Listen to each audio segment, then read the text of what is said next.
Hey everyone, welcome back to Resistance Book Club. My name is Keita, and this here will be the Dragonfruit Book of the Month, April Book of the Month book review.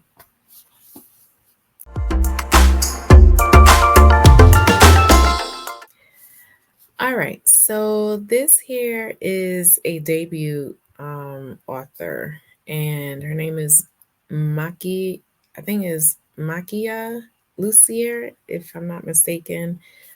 This here is a Pacific Islander author, which was great. That's why I picked her.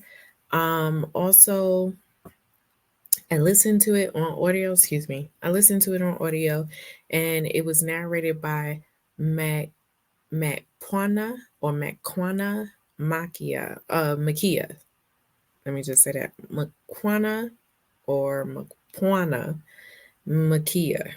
I believe that's how you pronounce her name, and I'm sorry if I butchered it. But yeah, so this here was I believe it was 8 hours and 12 minutes. It was released on April 9th, 2024. Then I believe I finished this in like 4 hours.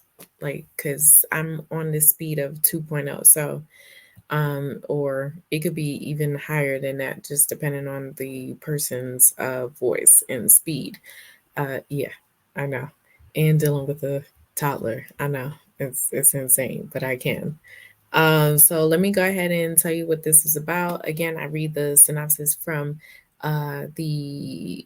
It could be inside of the book or from the Amazon, but um from acclaimed author Makia Lucia, a dazzling romantic fantasy inspired by Pacific Island mythology. So, in the old tales, it is written that the egg of a sea dragon, dragonfruit, holds within it the power to undo a person's greatest sorrow. But as with all things that offer hope, when hope had gone, the tale came with a warning. Every wish demands a price. Hana Lee of Tamarin is the cherished daughter of an old island family, but when her father steals the sea dragon egg meant for ailing princess, she is forced into a life of exile. In the years that follow, Hanali finds solace in studying the majestic sea dragons that roam the Nominomi Sea.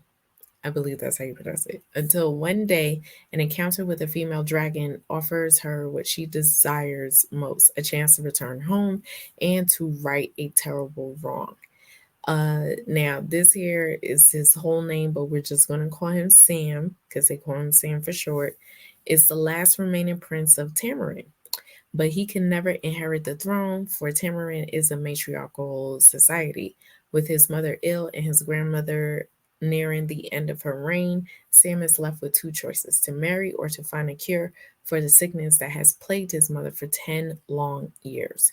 When a childhood companion returns from exile, she brings with her something he has not felt in a very long time: hope. But Hanalei and Sam are not the only ones searching for the dragon fruit, and as they battle enemies both near and far, there is another danger they cannot escape, that of the dragon fruit itself. So that is the synopsis of that. And I would give this a 3.5. Again, it's a debut, so and it's a YA romantasy. So I'm starting to realize that romantasy is not my thing. And it was displayed in here, and I was getting bored. I was Yeah, I was getting bored. To be honest, I just couldn't wait for this to finish. And but it was still a good read because I was eating up a lot of like the how would you say, like the cultures from the Pacific Islanders. I was eating those parts up and the dragon part. So I'm just happy that it had dragons in there. Had it not, then this would have been a total flop. But because of the dragons in it and getting the sea dragon and them two on this whole mission, Sam and Hanalei, I think this would have, yeah, completely flopped. But other than that, the writing was easy. It was an easy listen, to be honest. And the narrator, she did a great job narrating this. Never missed a beat, came through on a lot of, like some of the, I wouldn't say ad libs, but like sound effects in a way, a little bit, not a lot, but she did her thing in this. It was really good. Sam, he was dealing with his mom, dealing with his grandmother, as I say, yes. And Hanalei, just her journey, trying to right the wrong that her father had caused to make them exile in the first place, and just kind of seeing like the pressures of that weighing on her shoulders. So while I may think that this was, a low grade, there were still some parts in here where I took the good out of it. And definitely to see them two, Hanalei and Sam, come together and in trying to do what they need to do to get to where they are, because I don't want to spoil it, to get to where they are in the end.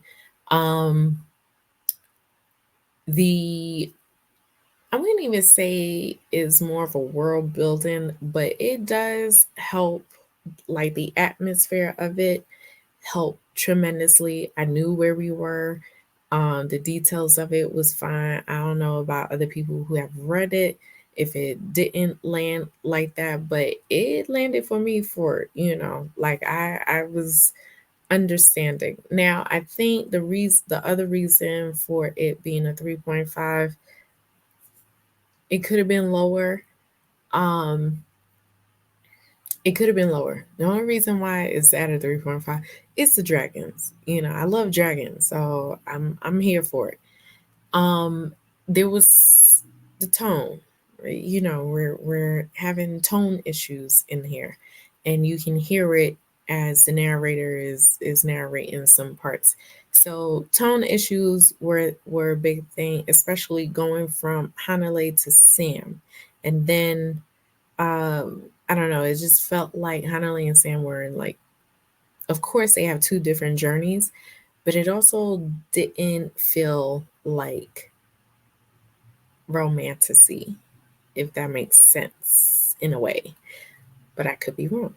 You know what this book actually reminded me of? Immortal Longings with Chloe Gong. I really wasn't a fan of that one either. And I just think like that one was almost like a romance in there too. But I felt like there was no connection between the two characters. And that's how I feel about these two. But okay, to each his own. All right. But other than that, writing was okay. Again, it has some tone issues. Dragon parts were great, you know. The listening was just as great. Like I said, narrator did a great job. The world of it was absolutely stunning. The dragon part was absolutely stunning. And I would never take that away from her. She did an absolute fantastic job with this, as it being her first book. So with that, yeah, 3.5, and that is it. Yeah, that's all I can say. I was able, because if you see my April book of the month, I did say that I couldn't find the audio. Well, honey, I was able to find it on Everin. And when I saw it, I said, nope, I'm going to listen to it now, because for some reason, every time I go back and I want to listen to something else from them, they seem to take it out like after a month or something like that, and then you just won't get it anymore. So I saw it and I said, nope, let me listen to it and I will do the review. So other than that, if y'all want to take a listen, Everin or Audible, whichever one you choose, or probably Spotify, I believe will have it. But yeah, I got it off of Everin, and yeah, and that was it. So that's it for this video. Comment if you have read this book. Did you like it? Did you like the dragons and all of that? Just let me know. And I will see you in the next one. This is the way. Peace.